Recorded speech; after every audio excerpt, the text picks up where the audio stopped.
Hello, my name's Nat. Let's see what's making news. A new report reckons schools should be using more AI in classrooms to ease teacher workloads. Here's Cushy to explain.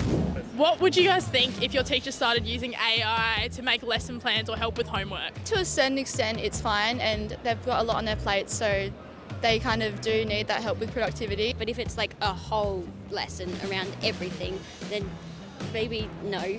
Definitely, it's a very good tool and can be used very well, just like as long as used within moderation. Yep, according to a new report by the Productivity Commission, AI could help free teachers from admin work and give them more time with their students. They're recommending that teachers use AI to create lesson plans, mark homework, and give real-time feedback on assessments. The idea is to lighten their workload, boost student outcomes, and reduce the gap between new and experienced teachers. Right now, each state and territory has a different approach when it comes to AI, some outright banning it in schools, while others have already begun developing AI tools for teachers to use. The report also wants the federal government to create a national platform of materials for teachers and support them in learning how to use AI tools effectively. A lot of kids our age in the university use it, and I think teachers should also have the right to use it. Why are they using it to help us learn if we're not allowed to use it to help ourselves learn? If it can realise a lot of efficiencies, there's certainly a place for it, but again, just got to be used with caution.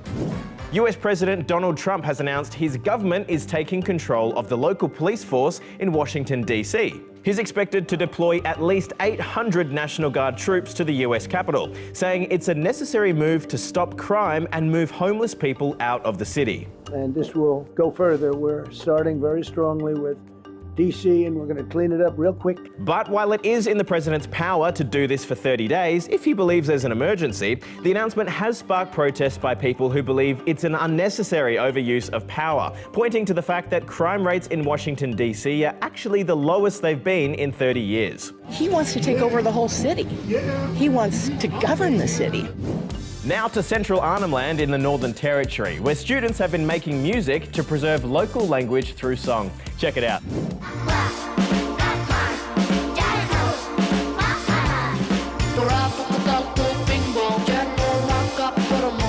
What you're listening to is Lock Lock Marlborough. It's a Dreamtime story about why goannas have patterns on their backs and lizards don't. The goanna, he's gonna paint the lizard back, and the painting is not gonna look very well, and the lizard is gonna get really angry.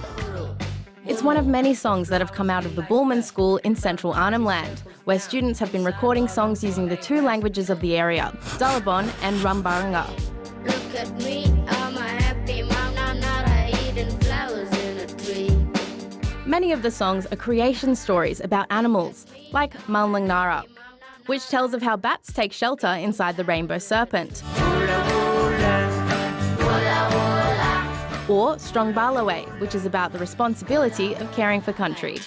And at this year's National Indigenous Music Awards, the school added another trophy to its collection, after nabbing the Community Clip of the Year for their song Crocodile Style.